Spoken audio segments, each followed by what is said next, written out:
But just this story of Prince Harry, which the more I think about this, the more fascinating this is. It's been reported Prince Harry did tell US authorities about his history of drug use when he applied for a visa. It began with a solitary light shining in the darkness. Meghan Markle, fresh awake after another sleepless night in Montecito, looked across to see Harry gripping his phone, eyes fixed on a message he plainly did not want her to view. She did not want to believe it. Meghan's heart sank as Harry slid away, fumbling with the phone like a teen caught in a lie. She leaned forward and the screen lit up with a name she never wanted to see again: Harry's ex. The palace has attempted to conceal this, but insiders claim Meghan's reaction sent shockwaves all the way back to London. Staff said that they hadn't seen Meghan this upset since the royal family stripped her of titles she believed Diana would have protected for her. The stillness in the Sussex home that night was louder than any fight, with Harry pacing in the kitchen, Meghan's eyes following him, and every second shouting the same question: why now?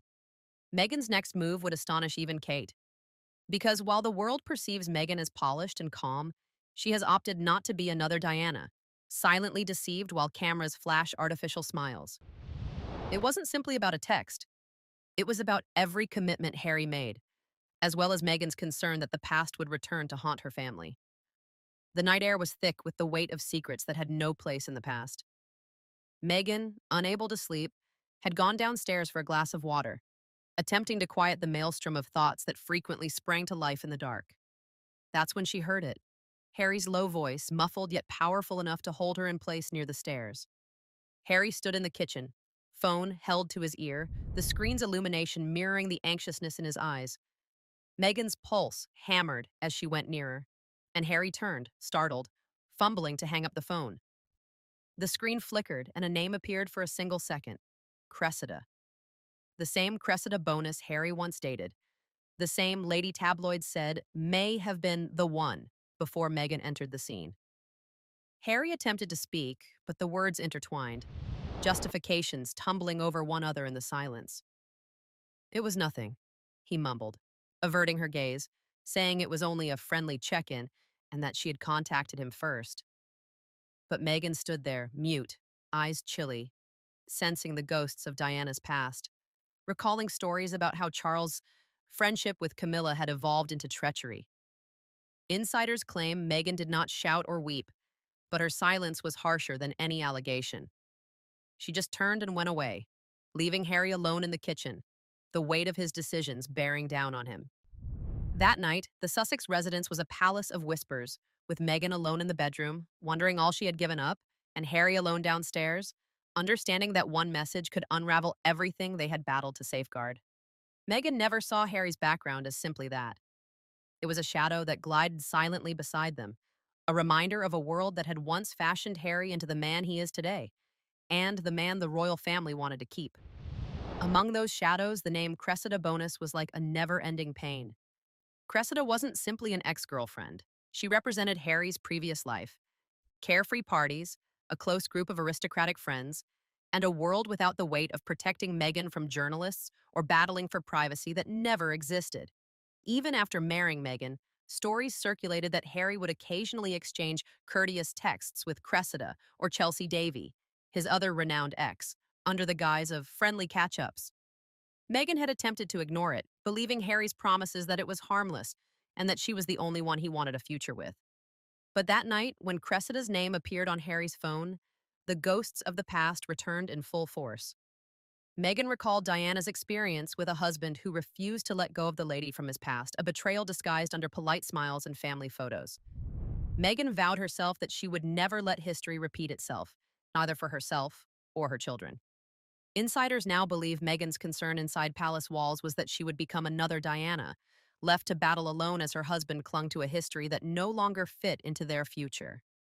It wasn't simply a text, it was a reminder that Meghan saw the past as a danger to all she had worked so hard to achieve. After hours of silent pacing, Meghan did something unexpected at the palace. She took up the phone and contacted Kate. It was late, and the phone call took Kate off surprise. She had just put the kids to bed and was relaxing with a cup of tea when Meghan's name appeared on her screen. Kate paused for a while, recalling the tight grins and uncomfortable hugs, as well as the respectful distance they had maintained since Harry and Meghan's departure from royal responsibilities.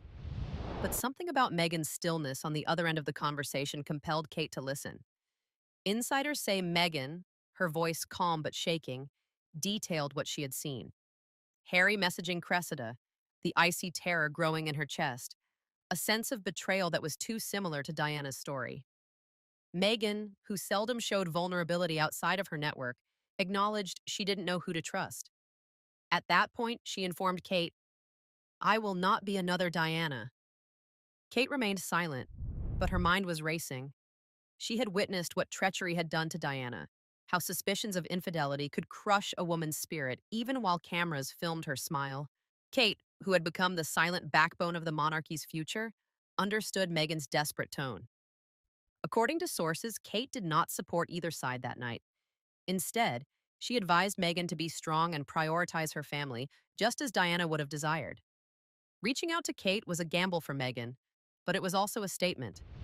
She would not suffer silently, and she was willing to fight for her marriage and peace, even if it meant upsetting the palace to its core.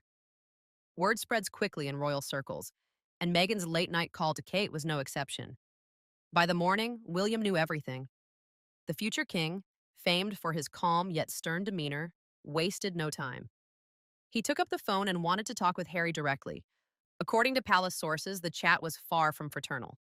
William, who was concerned about Kate and their family's image, was outraged that Harry's careless texting may ignite another public controversy, something the royal family could not afford.